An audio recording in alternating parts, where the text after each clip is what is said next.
les soirs de vernissage, les intervenants sont très dissipés et c'est très difficile de les réunir. Ils sont un peu à l'image du public, qui est lui-même assez dissipé entre l'auditorium et les salles du foyer, et même dans certains cas dans l'exposition de Denise Bellon, parce qu'il y a des gens qui ont l'outrecuidance d'aller voir l'exposition de Denise Bellon. Qui est-ce qui nous manque? Il nous manque Virginie Michel, qui est la commissaire de l'exposition. Alors, comme vous êtes nombreux, et je serai très bref, juste un mot pour vous remercier les uns et les autres d'être ici. William N., qui a édité ces magnifiques dessins, Joël Kotek, qui a été le conseiller scientifique de Virginie Michel, et Virginie Michel qui a assuré le commissariat de l'exposition, sur une idée de Didier Passamonique, qui est au premier rang, que je remercie de sa présence, et grâce au prêt très généreux de la famille de Chaim Kaliski, comme on voudra. C'est une vraie question. D'ailleurs, vous nous expliquerez, Virginie, pourquoi on a opté pour Chaim comme pour Chaim Soutine. Non? Oui, si. Et grâce au prêt du Musée juif de Belgique, qui nous a aussi accompagnés dans ce projet. Mais je laisse tout de suite la parole à Jonathan Ayoun, qui va les interroger sévèrement.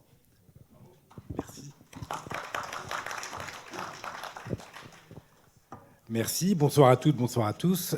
Nous allons partager 1h30 avec vous, donc autour de Chaim Kaliski et de l'exposition qui est donc juste là. Peut-être d'abord, avant de découvrir plus amplement, en plus de l'exposition, certaines des planches, avant d'interroger sa démarche, son geste, avant de l'inscrire aussi dans le contexte historique de cette création, peut-être d'abord un mot chacun sur, et avant aussi de vous interroger sur votre rencontre avec son œuvre, peut-être un mot d'abord sur l'homme, sur qui est Chaim Kaliski, pourquoi d'ailleurs ce nom, et pourquoi aussi le nom de ce double de Jim d'Etterbeek. Voilà, alors je commence avec vous, William N. Vous êtes l'éditeur des 2 premiers tomes de son œuvre et de son œuvre dessinée. Il y a 2 tomes qui arrivent bientôt. Et puis vous êtes plongé dans cette œuvre. Mais chronologiquement, c'est quand même Joël et Didier qui connaissent son œuvre avant que je la découvre. Parce que bien sûr. Mais alors on va commencer par Joël Kotek. Mais non pas sur votre découverte de l'œuvre, mais sur l'homme. Qui est-il? Pourquoi a-t-il décidé de commencer à dessiner à 60 ans ce qu'il a vécu pendant la Seconde Guerre mondiale? Alors Chaim, utilisons mon Chaim quand même, puisque c'est quand même la vie. Donc Chaim est un juif belge qui appartient à une famille, tout simplement, de gens qui sont originaires de Pologne. Son père vient de la ville de Łódź, qui est la ville de mon père.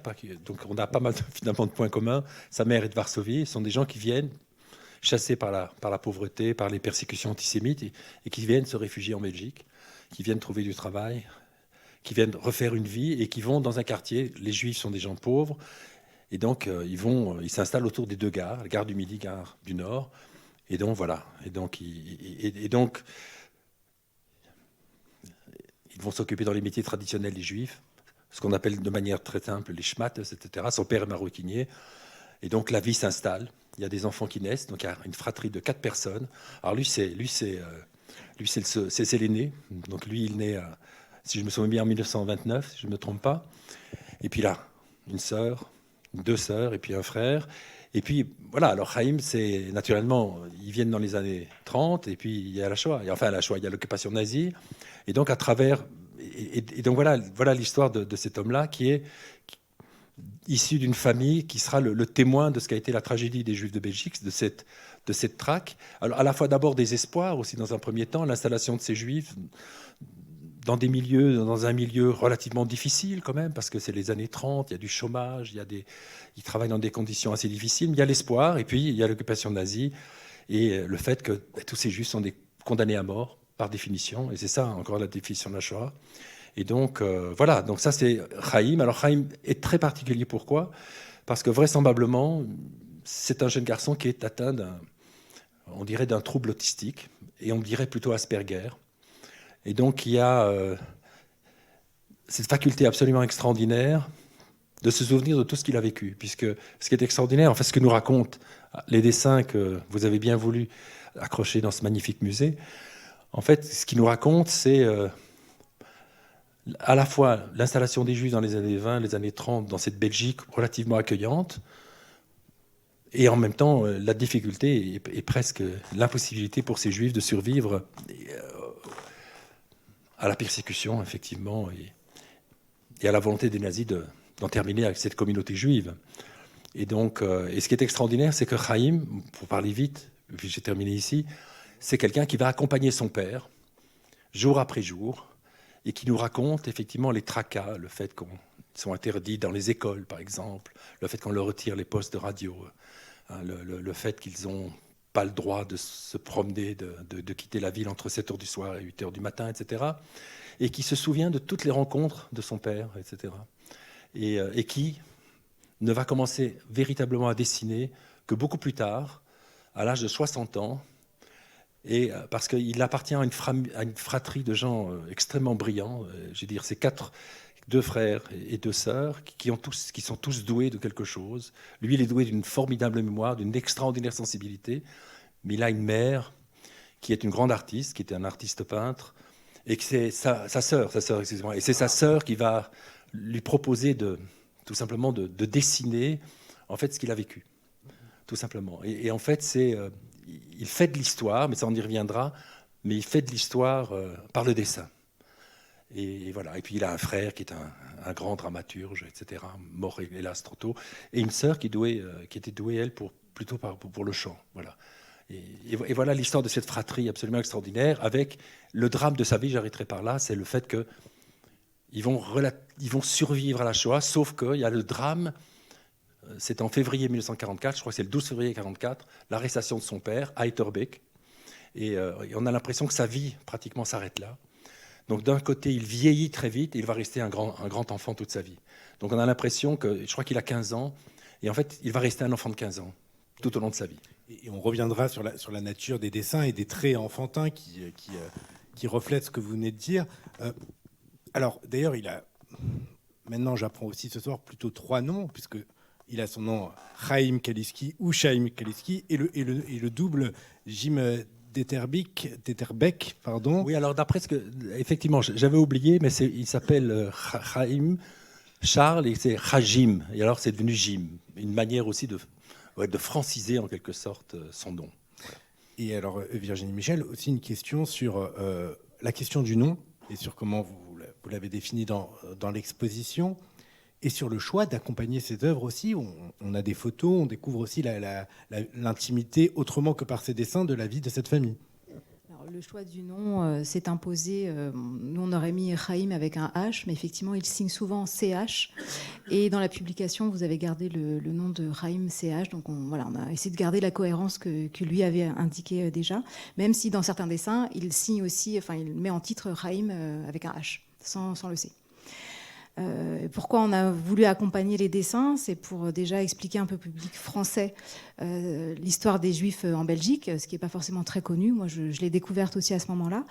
Et c'était pour montrer aussi que certains dessins, soit il a vu les scènes, soit il s'est inspiré après. Il était érudit, donc il a fait aussi beaucoup de recherches historiques. Donc il a dû se baser sur certaines cartes postales, notamment pour les manifestations du Bund en 1938, les manifestations contre les fascistes. Voilà, c'était pour montrer aussi et puis montrer le quartier, le visage du quartier de Kouregem avec ses commerces, les synagogues, la synagogue qu'il a fréquentée enfant avec sa famille. Et donc quelques planches qui portent aussi sur les années 30 qui sont exposées là. Le livre que vous avez édité, William N., lui plutôt se penche et se porte sur la suite, donc sur l'occupation. Et vous avez choisi, comme on retrouve aussi en partie ici, d'être chronologique, de mettre en ordre chronologiquement l'ensemble de ces dessins, et de séparer d'ailleurs une première partie en noir et blanc, et puis d'ajouter ensuite les cahiers en couleur, comme on le voit là. Peut-être aussi un mot, pour commencer, de votre part, sur la nature des dessins. sur ces dessins si particuliers, alors à l'encre de Chine, sur le choix de quelque chose qui ressemble à des collages. Si vous pouvez aussi développer sur la démarche artistique de Chaim. Alors on peut commencer ça par là. Oui, effectivement, je vais parler un peu de son rapport à la bande dessinée, puisque nous, on est éditeur de bande dessinée, même si on fait des bandes dessinées vraiment très très alternatives, et il a une certaine culture bande dessinée qui est vraiment la culture franco-belge, donc Tintin, Spirou, Bimbo, enfin toute cette série de personnages plutôt de cette époque des années 40-50. Et lorsque sa sœur Sarah va lui proposer de commencer à dessiner toute cette immense culture qu'il avait accumulée, il va prendre déjà les outils traditionnels de la bande dessinée. Donc vraiment le A3 du bloc Canson avec de l'encre de Chine, vraiment comme dans la bande dessinée traditionnelle. Et par contre, il ne va pas faire des cases de bande dessinée comme on les connaît. Ça va fonctionner plutôt par tableau. Donc quelque part, chaque dessin tient en soi. Et il y a quand même un rapport avec la bande dessinée, puisque la bande dessinée, de façon un peu caricaturale, c'est plutôt la séquence d'images. Donc, quelque part, il n'y a jamais véritablement de séquence entre les différents tableaux, on va dire. Mais il y a quelque chose il n'y a pas de case, et il y a quelque chose au niveau des séquences, en fait, ça va se fonctionner dans la répétition, puisqu'il va mettre en scène des scènes répétitives comme deux personnages dans les rues de Bruxelles qui se croisent, qui s'informent sur les événements de l'époque, ou alors la rafle du 3 septembre, où il va la mettre en scène rue par rue. Et donc, quelque part, il y a quand même un effet de séquence, mais en même temps, chaque fois, ça fonctionne comme un tableau. Et... alors, il y a l'utilisation de l'aquarelle. Alors ça vient pas de la bande dessinée, parce que, évidemment, l'aquarelle, elle est utilisée dans la bande dessinée moderne depuis les années 70, mais je pense pas que ça vient de là. Je pense que là, c'est plutôt une influence picturale. Et alors, dans ces fameux tableaux, il y a des différentes scènes comme ça qui peuvent cohabiter. Et ça, c'est quelque chose qui va aller chercher dans la peinture, et notamment, je pense que c'est une influence de sa sœur, Sarah. Quand on voit certains tableaux de Sarah Kaliski, on a aussi différentes scènes comme ça qui sont parfois sur un même tableau. Et donc, dans l'image, on aura par exemple ces deux personnages qui se croisent dans la rue, et puis l'évocation d'un film ou d'une chanson de l'époque. Je crois que c'est tout ce que je voulais dire dans ce rapport à la bande dessinée. Et sur l'évocation d'un film ou d'un événement culturel ou d'une sortie théâtrale à côté de la scène qu'il décrit et qu'il dessine, ça a été pour vous, Joël Kotek, aussi un indice sur la fiabilité et le travail assez remarquable, parce qu'on ne l'a pas encore précisé, justement sur sa précision, sur le fait que lorsqu'il se remémore quasi jour après jour, il peut aussi se remémorer un événement culturel daté de ce moment-là. C'était aussi une manière de prendre la mesure de la mémoire de cet homme.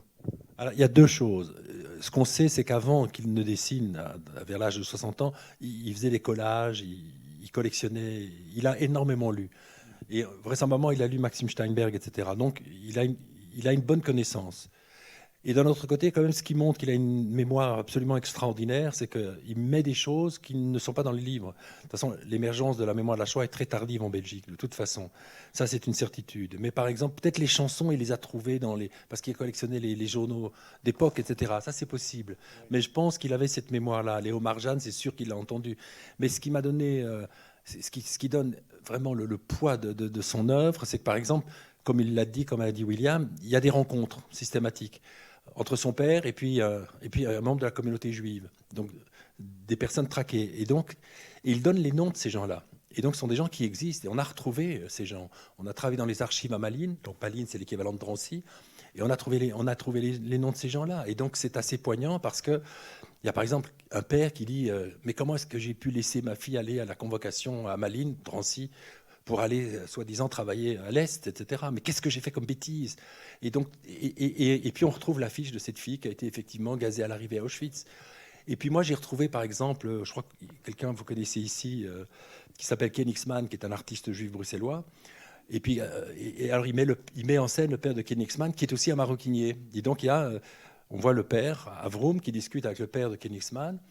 Et puis, alors j'ai dit, mais c'est ton père? Il a dit oui. Alors, on a mis dans le catalogue, tu as vu la photo du père Ken Hicksman, etc. Donc, c'est extraordinaire, en fait. C'est pour ça que je disais que c'est une œuvre de mémorialiste. C'est-à-dire qu'il rend la dignité à tous ces juifs en les nommant. Oui, et vous parlez d'œuvres mémorialistes plus que d'œuvres autobiographiques. Oui, parce qu'en fait, il parle relativement peu de sa famille. Alors, bien sûr, elle est évoquée, bien évidemment, le père est central, mais il parle relativement peu de sa mère, peu de son frère, etc. Et en fait, il parle véritablement de ces juifs de Belgique qui sont dans la nasse. Et avec leurs interrogations, leur révolte vis-à-vis de l'association des Juifs de Belgique, la JB, etc., qui collaborent bon gré mal gré avec les nazis. Ce sont ces Juifs-là qui distribuent. Et puis cette peur par rapport à ces dénonciateurs, etc. Et alors il y a le rôle central il l'appelle Monsieur Mousseau. Alors c'est pas un Italien, je disais mais d'où vient Mousseau? Et puis alors je me suis renseigné auprès d'un guichésiste, il m'a dit Mousser, ça veut dire dénonciateur, etc. En yiddish. Ouais. Voilà, en yiddish. Jacques Mousseau. Mousseau, etc. Et alors bien sûr qu'on le connaît, cet homme-là. Alors, ça, c'est aussi les hasards du fait que ma grand-mère, par exemple, a été dénoncée par cet homme-là, aussi, dans la rue. Elle me raconte, à la rue Neuve, Jacques Mousseau la désigne, elle entre dans le grand magasin, et puis elle sort par l'arrière. Donc, voilà, c'est ce qui m'a rapproché aussi de ce personnage-là. Il y a quand même beaucoup de points communs. Par exemple, il échappe à une rafle, et mon père habite dans une rue parallèle, par exemple. Donc, c'est une œuvre, à mon avis, magistrale. Et les deux exemples personnels que vous venez de donner, qui montrent que les survivants ou ceux qui ont échappé, tout ne tenait qu'à un fil.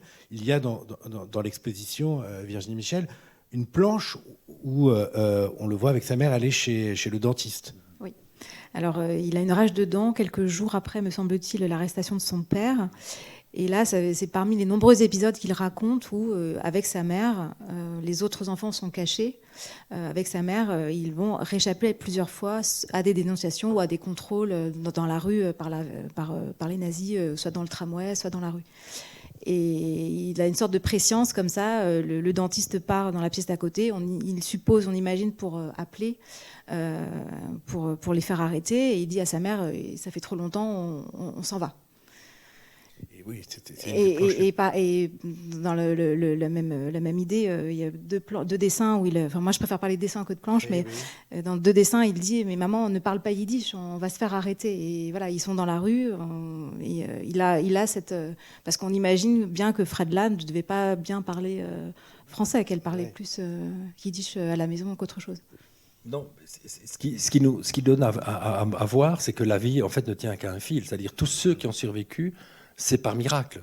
Et alors, il raconte, par exemple, qu'il y a la fameuse rafle du 3 septembre, et ils entendent les camions des nazis, etc., les bruits, les cris, etc., les cris de terreur qui se passent, et puis les nazis ne prennent pas leur rue échappe.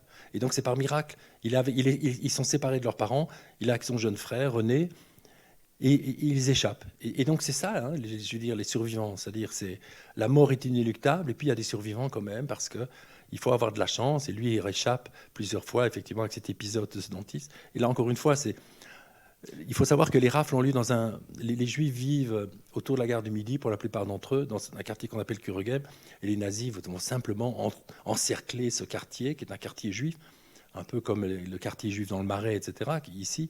Et donc, voilà, c'est relativement simple pour les nazis. Et moi, par exemple, ma grande-tante, elle est la rue Clas, c'est une rue à côté de la rue qui a échappé à la déportation.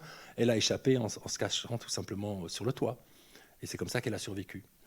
Et comme je disais, la vie ne tient qu'à un fil. Et alors, je vais vous raconter, alors encore une fois, je vais parler pas seulement de Chaim, mais je vais parler de ma mère.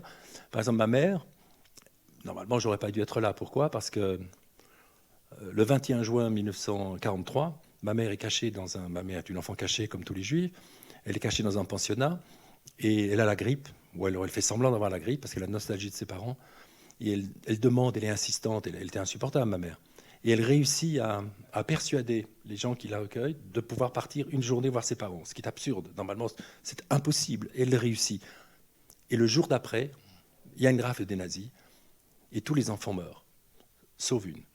Donc elle a échappé par miracle, tout simplement. Donc quelquefois, mieux vaut être malade que d'être en bonne santé.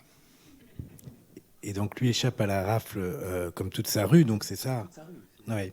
Et alors, vous parliez des motifs répétitifs, mais il y a aussi beaucoup de dessins et planches sur la rafle. Et le fait de l'avoir, dans votre travail d'édition, William N., remis de manière chronologique, c'est-à-dire pas la date de création des dessins, on voit dans votre livre le nombre de planches, de pages, de dessins consacrés à la rafle qui ont été faits parfois à intervalles d'une décennie, mais le fait d'avoir choisi de les remettre dans l'ordre chronologique de la scène décrite et donc des rafles fait qu'on en voit un très grand nombre à la suite et on ressent ce motif répétitif. Alors ça, c'est vraiment étonnant parce qu'on a chaque fois la signature qui est datée. Donc effectivement, on se rend compte qu'il va revenir sur certains motifs à des années différentes.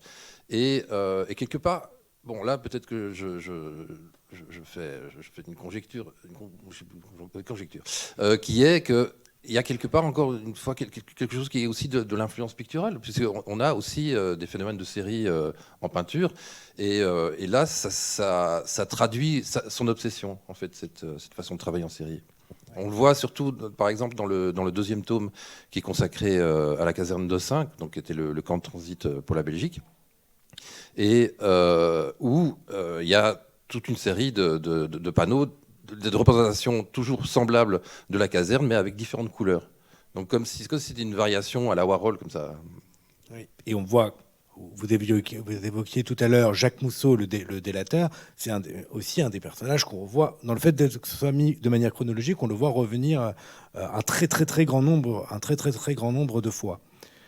J'en arrive à une question à la fois peut-être un peu plus personnelle, et également pour comprendre comment ces dessins sont arrivés jusqu'à nous, par la découverte pour chacun d'entre vous de ces dessins. Et alors donc j'ai compris de manière chronologique avec vous, Joël Kotek, comment avez-vous découvert cette œuvre? Alors, c'est pas que j'ai découvert, c'est-à-dire que j'ai visité le musée juif à Bruxelles, et j'avais vu, donc je connaissais sans le connaître. Donc j'étais conscient de son travail qui me paraissait fascinant, mais je n'en connaissais pas plus. Et puis avec mon ami Didier, qui était l'organisateur au mémorial de la Shoah, de l'exposition Shoah et bande dessinée. Bon, c'était lui le principal commissaire, et donc je l'ai aidé. Puis j'ai dit, tiens, tu devrais peut-être regarder de ce côté-là. Et à partir de ce moment-là, on a effectivement réussi à avoir 3 dessins, je ne me trompe pas, dans l'exposition. Et puis Didier, a contacté Paul, et c'est ce qui fait que finalement de Paul, et puis on a eu la chance, avec le travail de William et de son ami Xavier, effectivement, quel pari éditorial, franchement, extraordinaire ce que vous avez fait. Hein. Je veux dire, c'est un pari fou quand même. Mais enfin, on espère que tout va bien, et ça va bien se terminer, parce que cette exposition magistrale. Et puis, voilà la chance, la conjonction des étoiles, hein, des planètes plutôt, qui fait qu'on a eu la chance d'avoir Virginie Michel qui a mis ça en œuvre de manière aussi magistrale. Donc voilà. Donc, voilà, l'alignement des planètes, et on remercie notre ami Didier. Oui. Et donc, effectivement, c'est grâce à cette exposition que j'ai découvert Kaliski. Je n'ai pas vu l'exposition quand elle a été présentée à Paris, je l'ai vue à Malines, j'ai rattrapé à Malines. Mais donc, au départ, je ne vais pas à Paris, et à un moment donné, sur YouTube, je vois Didier en train de déambuler dans l'exposition et en train de montrer comme ça certaines planches. Et à un moment donné, il s'arrête et il montre ça. Et là, je suis fasciné. Donc du coup, je commence à googler, et donc là, je découvre véritablement Kaliski. Et donc c'est pour ça que peu de temps après, j'ai contacté avec Xavier, mon collaborateur, Didier, pour essayer de savoir d'où ça venait, ce que c'était, s'il y avait moyen de rentrer en contact avec l'ayant droit, puisqu'il y en a un, qui est Jonathan, qui est là quelque part. Mais alors après, il y a une suite, parce que... Voilà, donc Jonathan, lui, il est à Paris, les planches sont à Bruxelles, C'est le neveu. C'est le neveu. C'est le neveu de Chaim. Voilà. Et donc voilà, les planches sont à Bruxelles, dans l'atelier de Sarah Kaliski. Enfin, son atelier, ou en tout cas là où sont entreposées les œuvres. Et comme le père de Jonathan est à Bruxelles, c'est avec lui qu'on a pu avoir accès à l'atelier. Et donc pendant 1 an, tous les samedis, avec Albert, donc le père, nous avons scanné, alors là, des milliers de planches. Des milliers. Oui, c'est pour ça que ça a pris 1 an. Et je me suis retrouvé avec un énorme corpus.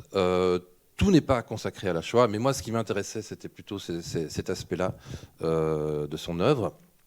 Et donc après, j'ai fait une première sélection avec tout ce qui concernait la Shoah. Donc ça faisait quand même, sur les 5-6 000 planches, je pense qu'il y en avait 2000 qui étaient consacrées à la Shoah. Et donc là-dedans, il a fallu faire encore une sélection qui sera... donc il y aura 700 dessins qui seront répartis sur 4 livres. Donc les 2 premiers sont parus. Le 3e paraît en août prochain. Et en août 2027, il y aura le tout dernier. Mais disons que ce travail d'édition a aussi permis d'archiver, de scanner, de numériser toutes ces œuvres. Oui, c'est ça. Et même, c'était assez drôle parce que donc, je contacte aussi le musée de Villeneuve-d'Ascq qui avait quelques planches, le musée du docteur Guillain à Gand, et donc ils m'ont envoyé les scans. Et quand je contacte le musée juif à Bruxelles, ils me disent qu'en fait, ils n'ont pas tout scanné. Alors, j'ai fait pareil, j'ai pris mon scanner A3 et je suis allé, c'est une espèce d'échange de bons procédés, ils me passaient les planches et moi, je leur numérisais les planches qui n'avaient pas encore été Oui, même réalisées. celle-ci, oui. Il s'agit, donc l'exposition ici présente hommage de la première exposition monographique autour de cette œuvre en France. Comment on a compris un peu le circuit, mais comment s'est élaborée la chose pour vous, Virginie Michel ? Alors ça, c'est élaboré de manière assez simple finalement. C'est Didier Pazamonique et Joël qui nous ont envoyé l'ouvrage. Et ensuite, on a décidé dans une réunion de programmation au musée effectivement, on va voir un peu dans quel délai on pouvait la faire. Et ça s'est finalement décidé assez rapidement au printemps de l'année dernière, en avril ou mai. Et on a pu travailler assez rapidement, donc grâce à William qui m'a envoyé un certain nombre de numérisations et que j'ai pu ensuite aller chercher au musée juif de Belgique et chez Jonathan. Donc ça s'est fait assez rapidement, même trop rapidement à mon goût pour certaines choses. J'aurais voulu approfondir un petit peu plus. Et vous exposez combien de dessins ? Alors 90.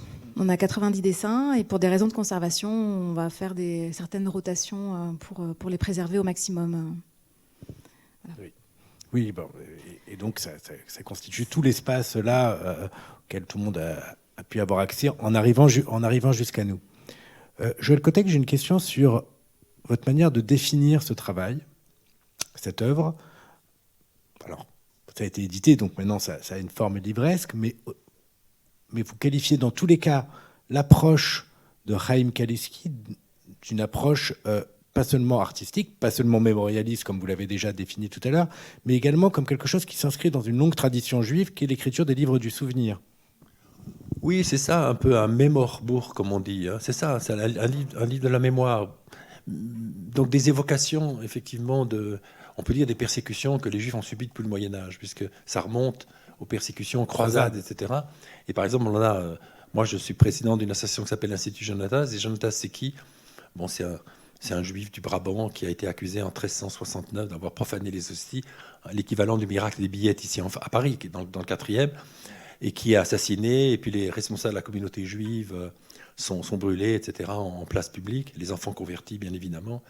Et il y a des élégies, il y a déjà, on a des traces, effectivement, de ces évocations, comme on a des évocations de tous les massacres commis par les croisés dans les villes de Speer, de Worms, etc.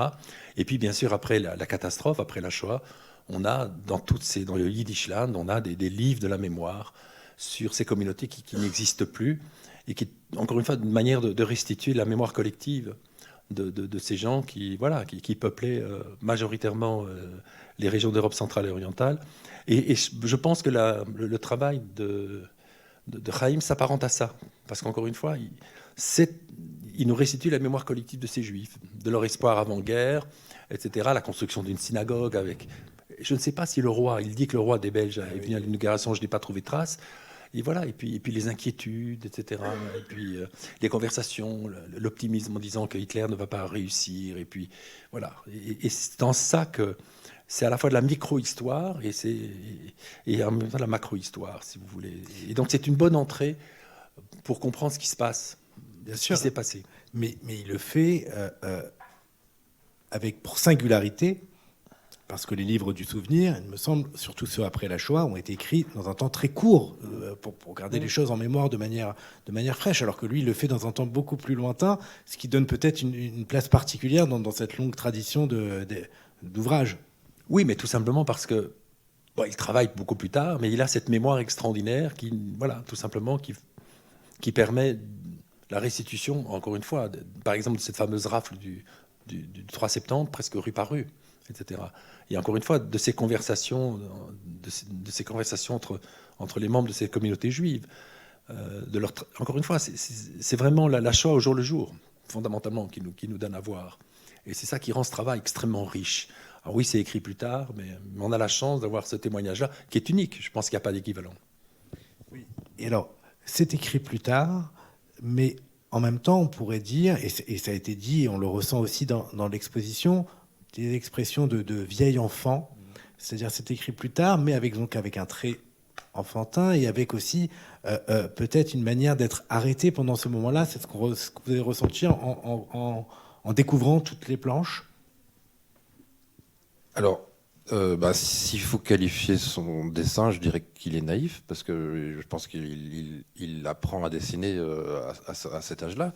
Et en même temps, comme je parlais tout à l'heure de sa relation à la bande dessinée, il va chercher certaines formes de stylisation dans la bande dessinée traditionnelle, la façon de faire certains nez, par exemple.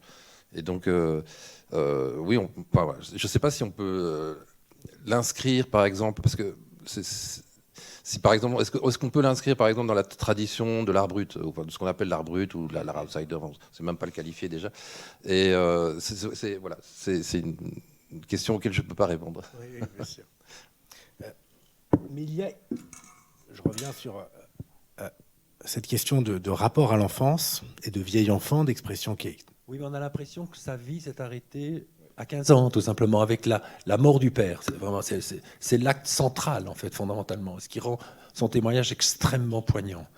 Il s'est arrêté de vivre pratiquement de là, et donc toute sa vie, ce que raconte son neveu, c'est qu'en fait, il vit la Shoah. Il n'a pas oublié la Shoah. En fait, c'est dans ça que c'est presque contemporain de la Shoah, son œuvre. Bien sûr. Il continue à la vivre. Et il confie à son neveu, donc Jonathan Zakaï, le comédien et réalisateur, il lui confie: ma véritable histoire d'amour, c'est l'histoire. Et donc, quelque part, il y a quelque chose qui s'arrête à ce moment-là. Et puis, en lisant, j'ai repéré, c'est pas moi qui l'ai repéré, je note ce qu'a repéré Didier Passamonique, c'est-à-dire notamment un lapsus dans un des entretiens qu'il rapporte, où Chaim Kaleski dit: je suis un chroniqueur de la Belgique, de tous les personnages mythiques de mon enfance, Tintin, Spirou, mais aussi Jacques Brel, les Beatles, Claude François. Ce ne sont pas des personnages mythiques de son enfance, donc son enfance se prolonge. Oui, parce qu'en fait, d'ailleurs, est-ce que c'est pas les dessins d'un garçon de 15 ans, en quelque sorte, fondamentalement? Oui, il y a de ça. Voilà.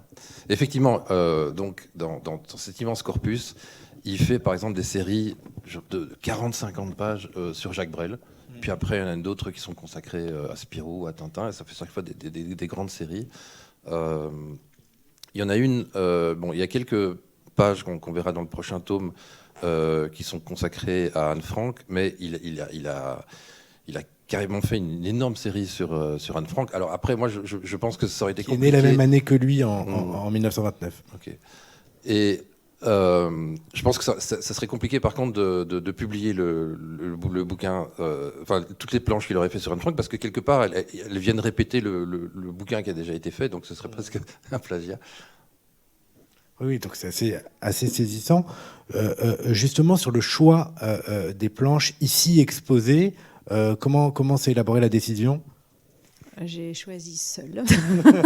J'ai pris le livre chez moi, j'ai lu, j'ai relu. J'ai essayé de garder la cohérence chronologique aussi pour raconter finalement l'histoire de la famille et l'histoire des Juifs en Belgique avec la Shoah.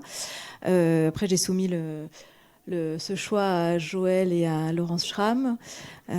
Laurence Schramm, donc, qui est chercheuse à la caserne d'Aussin, qui nous a apporté beaucoup de renseignements très précieux sur... Oui, qui avec Joël Kotek est donc la conseillère scientifique voilà. et qui n'a pas pu être là ce soir. C'est la spécialiste de la Shoah en Belgique. D'accord. C'est vraiment la grande spécialiste. Et c'est elle qui a d'ailleurs fait la préface du second ouvrage autour de la caserne d'Aussin de Malines. C'est ça.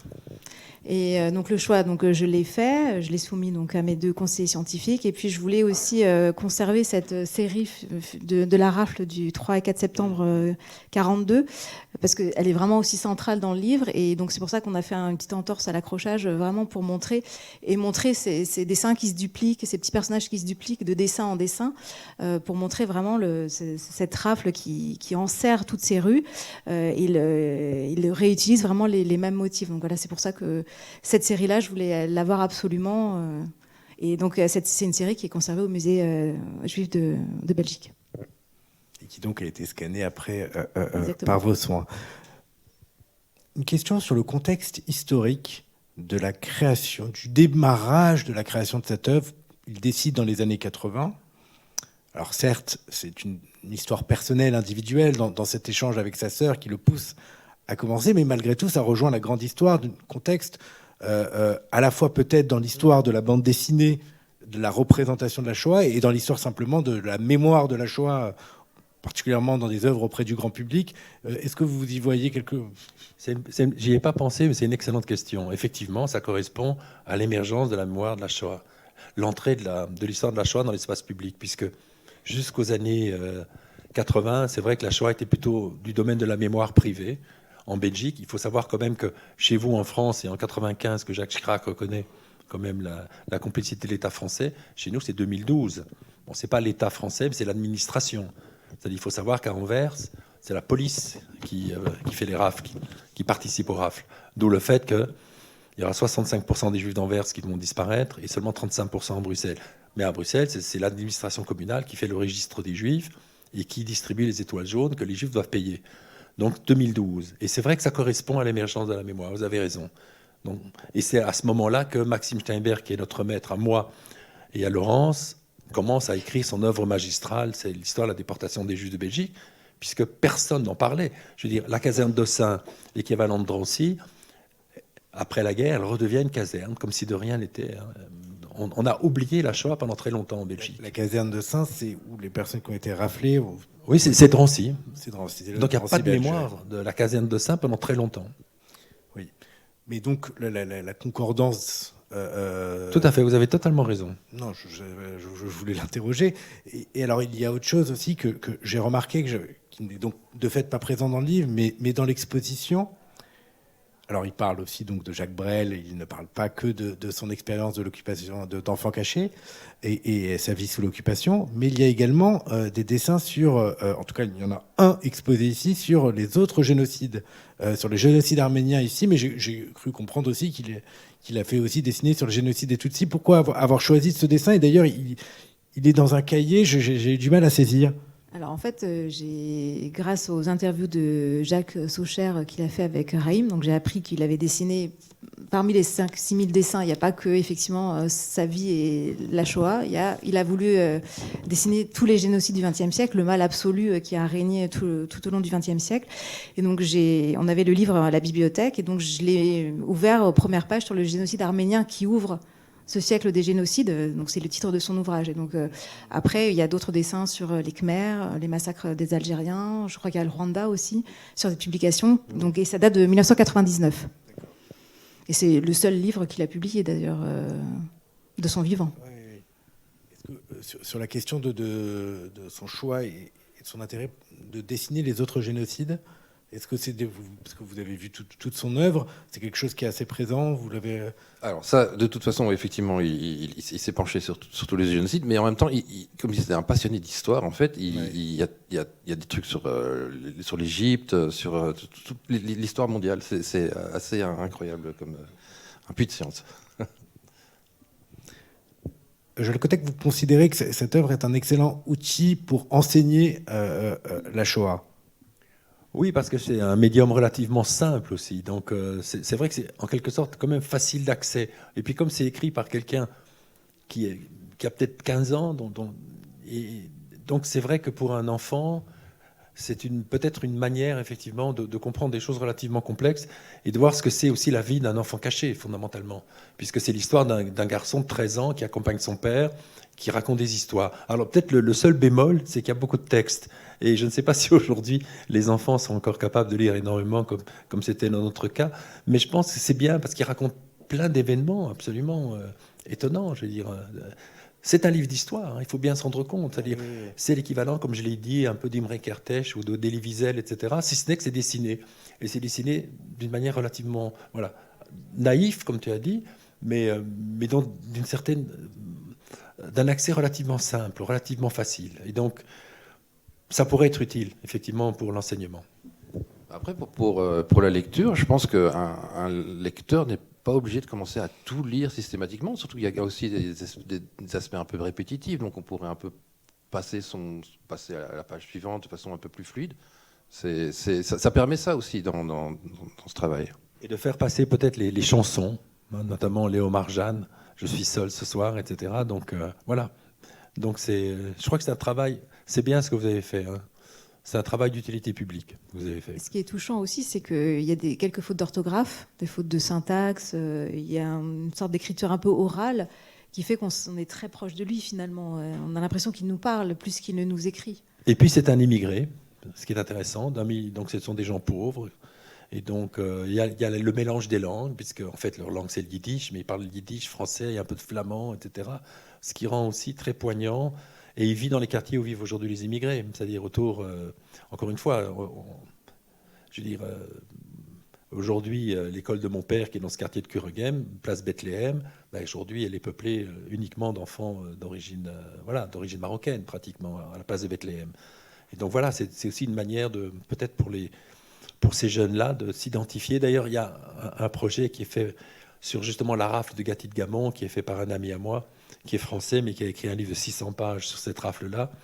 Et il donne des cours à Molenbeek, parce qu'il faut prononcer Molenbeek, pas Molenbeek. Et ça marche très bien, à travers justement, à travers le dessin. Et je crois que c'est une très, très belle manière, effectivement, pour les enfants de s'identifier à d'autres qu'eux-mêmes. Alors il y a beaucoup de textes, mais moi, en tout cas, ça m'a fait penser à ce que sur les réseaux sociaux aujourd'hui, pour transmettre des textes, les gens les mettent de plus en plus accompagnés d'un dessin et écrit à la main sous forme de dessin. C'est quelque chose qu'on retrouve, qui résonne avec l'époque. Avant de donner la parole au public, j'ai tout de même une dernière question pour vous trois sur le lien particulier qu'il a avec son père, sur l'attachement à son père, sur le fait que ce soit tellement présent dans son œuvre et qu'on ressent dans l'exposition, mais également dans le livre. Est-ce que à vous la parole.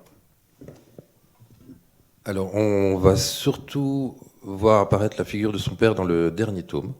Je fais du teasing pour qui va apparaître en août 2027. Donc, le prochain tome qui sort en août prochain s'appelle Le génocide des Juifs d'Europe. Et donc là il retrace vraiment toute l'histoire. Mais de ce corpus-là, j'ai extrait tout ce qui avait rapport avec Auschwitz, qui sera le 4e tome, et donc où là, la figure d'Abraham sera assez présente. Dans l'exposition, il y a la dernière danse de tango de son père. Virginie Michel. Oui, c'est ça qui nous a beaucoup touchés aussi, c'est cette figure paternelle centrale. On sent tout l'amour qu'il a pour ce père et effectivement la perte est un traumatisme infranchissable en fait. Je pense que ses frères et sœurs ont réussi à le dépasser, lui il n'a pas réussi à le dépasser. Peut-être en dessinant finalement à partir de 60 ans et encore. Et ça montre vraiment cet amour et ce couple aussi qu'il formait avec Fradla. Effectivement, il n'en parle pas beaucoup de ses frères et sœurs et de sa mère, mais elle est quand même présente et ça va être le pilier de sa vie après-guerre, puisqu'il va rester avec elle et ils vont se soutenir finalement un peu tous les deux. Et on a l'impression que c'était un type formidable. Hein. Ce qu'on en voit, on a l'impression que il chantait des airs d'opéra, etc. Et puis il s'occupait bien de ses enfants, parce qu'il aurait été pris dans une rafle à Etterbeek en allant chercher du lait pour ses enfants, etc. Et puis c'est quelqu'un qui était très sûr de lui, puisqu'on le voit quand même marcher dans les rues, alors qu'il y avait un dénonciateur, il y avait effectivement ce dénonciateur qui était là, qui prenait le tram, etc. Et qui va en être victime, en quelque sorte, de ça. Parce qu'il avait des faux papiers. Donc c'était un homme qui avait certainement de l'entre-gens, etc., et qui malheureusement, encore une fois, n'a pas eu la chance et le miracle, comme beaucoup de Juifs de Belgique. Puis quand même 45% des Juifs de Belgique ont disparu durant les années de la guerre. Donc voilà. Mais donc ça devait être un type formidable, c'est sûr.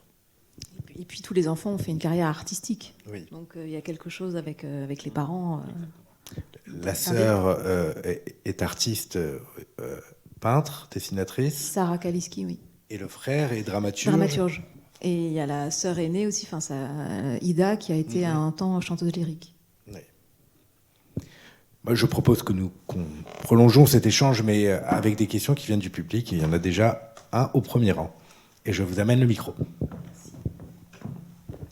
S'il a commencé à dessiner à 60 ans, qu'est-ce qu'il faisait avant de son temps ? Mais alors, donc, d'après ce qu'on sait, mais je ne sais pas énormément de choses, mais en fait, le fait que le père ait disparu a plongé, après la libération, la famille dans la précarité. Il a repris le métier de son père, il était maroquinier. Voilà, donc il travaillait dans la maroquinerie, comme beaucoup de juifs, vous connaissez aussi en France, les ateliers effectivement de confection, des survivants de la Shoah, etc.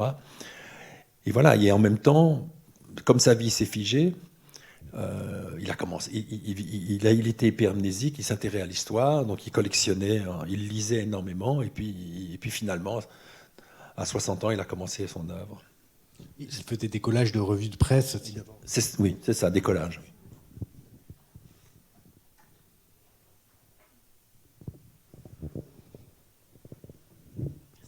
Oui, vous avez mis en évidence la concomitance entre l'arrivée du témoignage dans les années 80 et sa mise au dessin, si on peut dire. Et je me demandais, du point de vue de son histoire personnelle, est-ce qu'on peut avoir une idée des raisons qui font que, tout d'un coup, il se met à dessiner la Shoah ? Est-ce que ça correspond à quoi que ce soit qu'on connaisse dans sa vie qui permettrait de l'expliquer ? Selon le témoignage, il semblait bassiner souvent sa famille avec l'histoire de la famille, justement. C'était un peu lui le dépositaire comme en étant le fils aîné par rapport à Sarah, qui est née en 41, qui a très peu, devait pas trop se rappeler ni de son père ni des événements. C'était lui le dépositaire, et je pense que voilà, à un moment donné, Sarah lui a dit mais il faut que tu dessines en fait. Il faut que ça sorte, et je pense que on peut l'expliquer de cette manière-là. Mais comme l'a dit William, il dessinait pas seulement sur ça, il dessinait, voilà, il a dessiné toute la vie belge aussi, en quelque sorte, le passé, le présent, mais avec cette obsession. C'est un obsessionnel, tout simplement. Et c'est un homme, on peut dire, il est Asperger, et donc voilà, avec justement ces effets de boucle absolument étonnants. Il y a des dessins, c'est des répétitions, etc. Donc c'est vraiment une écriture obsessionnelle, mais qui est fascinante.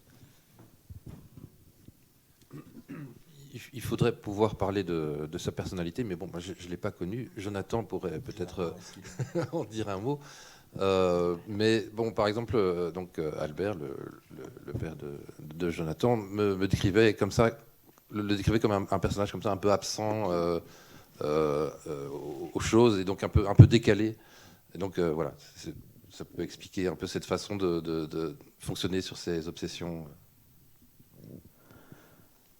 Oui, j'aurais une question un peu double. Pardon, je la vois un peu éraillée. Vous dites que c'est la première grande exposition monographique en France de cet artiste. Est-ce qu'il y a eu d'autres expositions de son œuvre en Europe ? Et la deuxième versant de la question, c'est que vous avez dit qu'il avait publié un livre unique en 99. Est-ce que vous pourriez nous dire un peu quel était ce livre et si lui cherchait à montrer son travail ? Alors, il y a eu une exposition en 99 au Musée juif de Belgique. Et c'est à cette occasion-là que le livre qui est montré dans l'exposition, qui s'appelle « Un siècle de génocide », est sorti. Et donc, de son vivant, il a eu quand même une exposition à Bruxelles, mais c'est la seule que je crois. Autour de la fratrie. Ah oui, c'est ça, oui, voilà. Donc, il n'y avait pas que lui. Oui.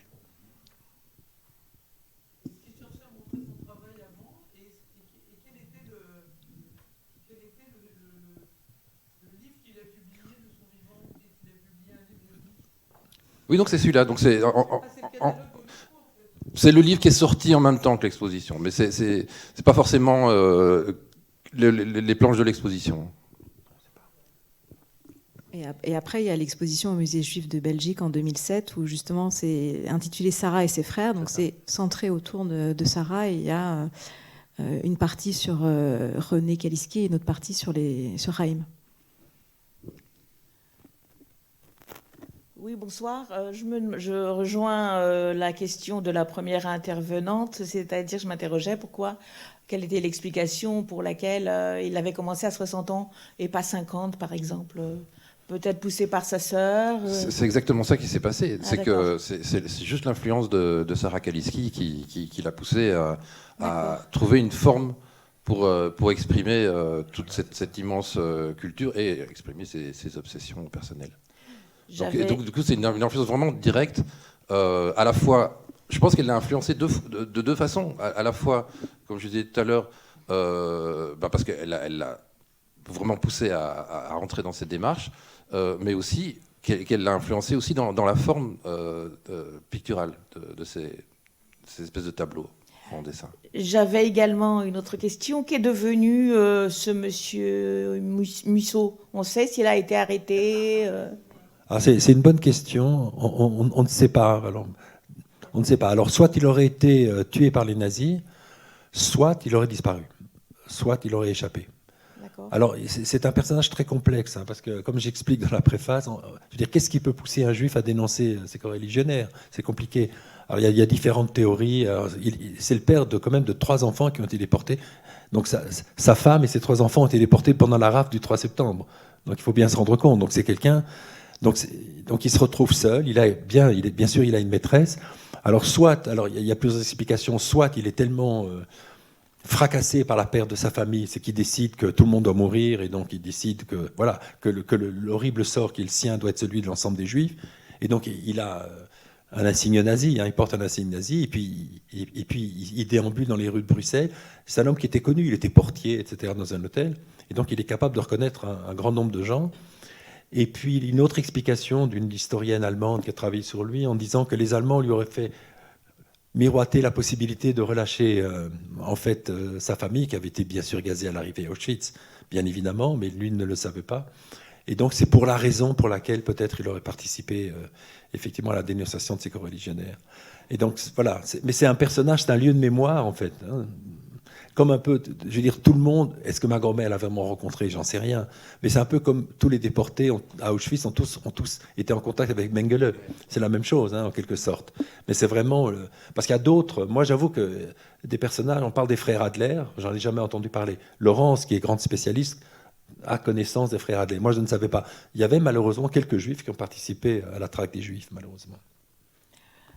J'avais 2 autres précisions, puis après j'arrête.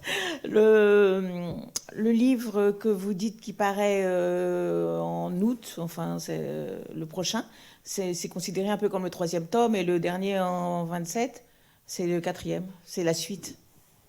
C'est pas vraiment la suite, parce que c'est chaque fois un sujet en soi. Oui, donc là, le premier tome, c'est Bruxelles, pendant ce qu'il appelle les années noires. Ouais. Et c'est pour ça que j'aime beaucoup l'idée qu'on fasse une exposition sur Bruxelles à Paris. Et donc, oui, j'ai oublié, mais je remercie évidemment énormément le musée de cette initiative, et évidemment Virginie Michel pour cette magnifique exposition. Et donc, les bouquins se lisent véritablement indépendamment. C'est chaque fois un sujet en soi. Et la dernière précision, c'était... on pourrait mettre, pas ces planches, mais ces dessins dans les livres d'histoire en France. Ça intéresserait des collégiens, et ça rendrait peut-être plus... ça mettrait plus le flash là-dessus, quoi. Oui, c'est tout à fait envisageable. C'est parce qu'effectivement, dans le 3e, comme il va s'intéresser, qui s'appelle le génocide des Juifs d'Europe, il embrasse toute l'histoire de la Seconde Guerre mondiale du point de vue de la Shoah.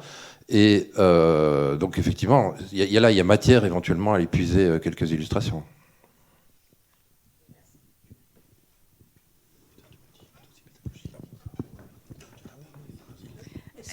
Oui, pardon, excusez-moi. Nos collègues du service éducation-médiation ont fait un dossier pédagogique, et il y a le vernissage pédagogique qui a lieu mercredi prochain. Donc on a un certain nombre d'enseignants qui nous sont assez fidèles, qui vont suivre la visite et qui ensuite pourront délivrer le message à leurs élèves. Je peux reprendre. On peut dire qu'il est plus historien qu'artiste ? Eh bien non, je pense qu'il est plus artiste qu'historien. Enfin, c'est mon point de vue. Parce que je pense qu'il a véritablement une approche extrêmement subjective. Voilà, j'ai un historien, bon, il y en a un là, ils savent que c'est eux qui vont rechercher dans les archives et qui vont passer des heures à lire avec une méthodologie et tout ça. Là, c'est vraiment une vision extrêmement subjective, et donc c'est pour ça que je le range plutôt du côté des artistes. Oui, mais il y a un côté vériste aussi. Il y a les deux, parce qu'il ne raconte pas de bêtises. Il ne raconte pas de bêtises, ce qu'il dit c'est vrai, c'est ça qui est extraordinaire.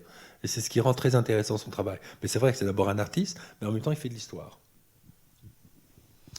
Bonjour et merci. Là je suis en contact avec Didier Zuilly, qui m'écrit qu'en 2015 il avait présenté les œuvres de Jim à Didier Passamonique et qu'il avait eu l'occasion de faire un film de 20 minutes sur Jim. Donc je trouve que c'est tout à son honneur à cet ami Didier Zuilly de bien vouloir le mentionner. Il n'est pas là ce soir, je pensais qu'il serait là, j'avais mal compris. Mais c'est bien, merci de l'avoir fait. Didier Zuilly, qui est également auteur et dessinateur de bande dessinée. Oui, il a donc créé Varsovie, qui a été traduit en plusieurs langues, dont le yiddish aussi, anglais, allemand, etc. Et donc ce film de 20 minutes, là je vais lui demander comment on peut le voir. Enfin, il me dit qu'il me le montrera, mais s'il peut être mis à la disposition du MAJ, ce serait pas mal. Écoutez, merci de l'information. Enfin, moi je suis qu'une amie, il faudrait se mettre en contact avec Didier Zuilly. Oui, c'est quelque chose qui va se faire après. Merci de l'information. Moi j'aurais une question justement, parce que vous parliez d'écrit en yiddish, sur le rapport au yiddish. Quel yiddish parle Jim d'Etterbeek? C'est compliqué à dire, il y a beaucoup de yiddish. Donc c'est un yiddish polonais, c'est pas le Litwitsch, le beau yiddish, etc. Et alors il l'écrit avec quelques fautes, etc. Bon, c'est leur langue maternelle, tout simplement. Je veux dire, les Juifs, ce qu'il faut savoir, c'est que contrairement à la France, 93% des Juifs sont étrangers ou apatrides. Alors qu'en France, vous avez quand même un judaïsme installé depuis très longtemps. En Belgique, ce sont pratiquement, il y a très peu, il y a quelques notables, il y a quelques grandes familles, mais la plupart des Juifs sont des immigrés. Et donc, ils parlent quelle langue? Ils parlent le yiddish. Et d'ailleurs, il y a des écoles en yiddish, etc. Autour. Il y a l'hébreu, bien sûr, on parle hébreu, mais on parle le yiddish. Et il y a tous les courants politiques. Et ce qu'il y a, c'est que contrairement à ce qu'on pense, à Anvers, il y a moins de religieux, de chassidim à l'époque qu'il y en a aujourd'hui. Voilà. Donc, il y a tous les courants politiques qui divisent, mais qui unissent aussi cette communauté juive avec des bundistes, des communistes, des sionistes, des intégrationnistes. Mais la plupart sont des immigrés. Et on est tous, comme Didier, on est tous des Polacs. N'est-ce pas, Didier? Moi, j'avais une question sur la manière, sur le style. Parce que c'est, quand vous dites c'est naïf, c'est art brut, c'est très construit. Il y a vraiment une manière qu'on retrouve d'un dessin à l'autre, notamment pas sur ce dessin-là, mais sur un certain nombre de dessins où on a des grands fonds en aquarelle comme ça, ou des grands fonds noirs avec un tour blanc autour des personnages. C'est quand même quelque chose d'extrêmement singulier et qui n'est pas, comment dire, c'est pas une économie du dessin, il y a une volonté très particulière quand même. C'est là où il fait dont on parlait au début, qui est la synthèse entre sa culture de bande dessinée et ses influences picturales, donc essentiellement de sa sœur Sarah Kaliski. Et effectivement, il a forgé un style. Je veux dire, on reconnaît instantanément un Kaliski. J'étais quand même très étonné parce que là, j'apprends qu'il y a eu ce film de 20 minutes de Didier Zuilly. Je l'avais contacté, moi, à l'époque, mais pour d'autres raisons, parce qu'il diffusait lui-même son bouquin. Donc là, je vais absolument le contacter, parce que je suis vraiment très curieux de voir ce film. Il m'a envoyé le film, effectivement. J'ai été en contact avec lui il y a quelques mois. Et après, on a fait le choix de montrer plutôt un film d'Olivier Hautois du Musée juif de Belgique. Mais il me l'avait envoyé. Je suis curieux de voir ça. Oui, parce que là, ils viennent me demander est-ce que le film est montré à l'Expo. Je l'aurais recontacté. Je ne l'ai pas recontacté, mais je l'aurais recontacté si on l'avait diffusé. Je lui enverrai un message. Alors, pour montrer quand même la véracité, encore une fois, c'est que il y a par exemple il y a une planche qui montre, qui reproduit des cases qui ont été expurgées d'Hergé, c'est-à-dire dans l'Étoile mystérieuse, qui est quand même une œuvre antisémite. Hein, alors, on sait que le méchant s'appelait Bohlenstein. Après la guerre, il l'a appelé Bollewinkel, etc. Les méchants sont les Américains. Alors là, à l'époque, ils ne voulaient pas prendre le Groenland, mais c'est l'aérolite, hein, etc. Donc, c'est les méchants américains. Après-guerre, c'est soi-disant d'une... Mais il y a une case où on voit deux juifs, Salomon et Isaac, qui disent « Ah, c'est bientôt la fin du monde, etc. » Ils sont contents. Alors, pour les juifs, c'est la fin du monde, puisque c'est la Shoah qui s'annonce. Et ça, il le reproduit. Et ça, à l'époque, personne ne le sait, puisque c'est quand même beaucoup plus tard qu'on va découvrir ces cases. Et donc, c'est bien la preuve qu'il a une mémoire extraordinaire. Et il lisait le Soir volé, parce que le Soir, qui était l'équivalent, si vous voulez, du Monde, à l'époque, il n'y avait pas le Monde, mais l'équivalent d'un grand quotidien belge, et qui diffusait justement les aventures de Tintin. Et dans cette fameuse Étoile mystérieuse, il en restitue des planches qui avaient disparu de la mémoire. Et donc voilà, et ce qui fait qu'il y a un côté historique quand même, et ce qui donne vraiment beaucoup d'intérêt à cette œuvre. Juste pour qu'on comprenne bien ce que vous dites, Joël, des planches dessinées par Hergé sous l'occupation, des planches antisémites dessinées par Hergé sous l'occupation. Et voilà, et vous allez retrouver effectivement. Et donc la première édition, en quelque sorte, est antisémite. Et ça n'a jamais été édité, c'est uniquement c'est feuilletonné, c'est ça, feuilletonné, hein, absolument. Oui. Et l'édition proprement dite en album est remaniée pour expurger en fait. Absolument. Et lui, il s'en souvient. Est-ce que c'est à noter ça en note de bas de page dans vos ouvrages, ces références? Moi, j'ai écrit un article sur Hergé où je reproduis ça et j'ai pas eu de procès de la Fondation Hergé. Mais cette planche n'est pas reprise dans le corpus des 4 livres. Nous, on a des reproductions de ces cases dans la vitrine de la 3e salle. Je ne me rappelle pas. Si, tu l'as. Ah, ok. Ok. Ben oui. Bien sûr, tu l'as. Bien vu. Vous la voir juste là dans l'exposition. Une question encore sur on parle de Hergé, mais sur les auteurs de bandes dessinées qui représentent la Shoah, qui ont dessiné à peu près dans la même période que lui. Est-ce qu'il n'y fait jamais référence? Je pense à Art Spiegelman en 88, parce qu'il est encore lui en pleine création à ce moment-là. Je pense qu'il n'était pas du tout au fait de la bande dessinée moderne. Et il est resté, à tout niveau, il est resté dans les années 40-50. Donc, y compris dans sa culture de la bande dessinée. Donc, j'ai pas vu de référence moderne chez lui. Je voulais savoir à partir de quand il commence à être connu en France. Parce que moi, je ne le connaissais pas, à moins que je sois complètement ignare. Et... 2026. Comment? Ah, c'est ça? 2026?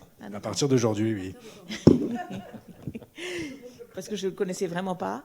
Et puis, je voulais savoir, parce que je n'ai pas trop vu dans l'exposition, les rapports avec sa mère. Il en parle peu. Voilà. Et donc, c'est ce que disait Joël tout à l'heure. Donc, il fait allusion à des épisodes de sa vie. Par exemple, il y a une planche qui est consacrée à la naissance de sa sœur Sarah. Mais c'est très ponctuel. Et même quand il parle des enfants cachés, il ne parle pas forcément directement de lui. C'est cette façon un peu biaisée. Donc, il y a quand même une espèce de pudeur comme ça, de ne pas forcément raconter directement des épisodes de sa vie. D'accord. Ce qui fait que c'est pas une autobiographie. C'est ça la différence aussi. Oui, et il parle pratiquement pas de son frère non plus, etc. Non, c'est étonnant par ça. Et ce qui est très touchant, je trouve, c'est qu'il y a des scènes de la vie quotidienne qu'on voit, par exemple, le facteur ou des détails comme ça qui touchent vraiment, quoi. Bien sûr, il y a donc ces conversations de rue de son père. Donc même son père fait fonction de... Là, c'est pas pour raconter leur histoire à eux, mais c'est pour rendre compte de ce qui se dit chez les Juifs. Est-ce qu'il y a encore une ou deux questions? Je vous en prie, madame. Je voulais savoir, est-ce qu'ils ont été... les enfants étaient séparés? Attendez, ça arrive. Est-ce qu'ils ont été séparés ou pas? Alors, les enfants cachés, oui. les enfants ont été séparés finalement. Alors, la grande sœur a été dans un couvent. Alors, ce qui est extraordinaire, ce que nous raconte aussi, c'est ça que c'est intéressant, c'est-à-dire ce que nous raconte quand même Chaim, c'est que c'est la grande et la petite histoire, et puis de ces juifs qui sont traqués, parce qu'il y a des amis qui ferment leurs portes, donc il y a des gens qui refusent effectivement de les soutenir, qui ne les connaissent plus pour ne pas risquer, et puis finalement les 3 enfants vont être recueillis par la veuve de Becker qui n'a pas d'argent, etc., qui a déjà, je crois, 8 enfants, et ils vont survivre comme ça, donc des inconnus. Donc c'est ça aussi. Il faut bien savoir que les enfants cachés, vous avez à peu près 3000 enfants qui vont être cachés par des Belges et 3000 enfants qui vont être et davantage d'enfants qui vont être déportés à Auschwitz, etc. Donc c'est vraiment la misère et la grandeur, voilà, de cette période de l'occupation, encore une fois. Est-ce qu'on peut d'ailleurs creuser un tout petit peu ça? Pour la bannière, Virginie et l'équipe du service de communication du musée ont choisi un des dessins où on évoque les Van der Linden qui ont caché Chaim et sa mère, donc qui sont des justes. Je ne sais pas s'ils ont été reconnus comme justes parmi les nations, mais qu'est-ce qu'on peut dire des justes en Belgique? Oui, alors justement, j'ai rencontré il y a 2 jours le prince de Ligne, qui est la plus ancienne famille aristocratique de Belgique, et son château, qui est le château de Belleuil, est un château qui a recueilli un certain nombre d'enfants, et cette famille, ce sont des justes. Et donc, il y a de Vachem, vous savez tous. Donc, il y a beaucoup de justes en Belgique. C'est un des pays qui a le plus grand nombre de justes. Il y a quand même une histoire extraordinaire. Il y a eu un réseau absolument le sophistiqué. Bien sûr. Le comité de défense des Juifs, absolument extraordinaire. C'était hallucinant pour organiser, avec plusieurs cahiers comme ça, pour anonymiser le placement des enfants. C'est quand même formidable. C'est comme ça que mes parents ont été sauvés. Alors, voilà. C'est après la déportation du père que les enfants ont été séparés. Quand on est venu chercher les enfants, on les a arrachés. Voilà. Et lui, il est resté avec sa mère. Lui, il a voulu rester avec sa maman. Lui, il a pu rester. Oui.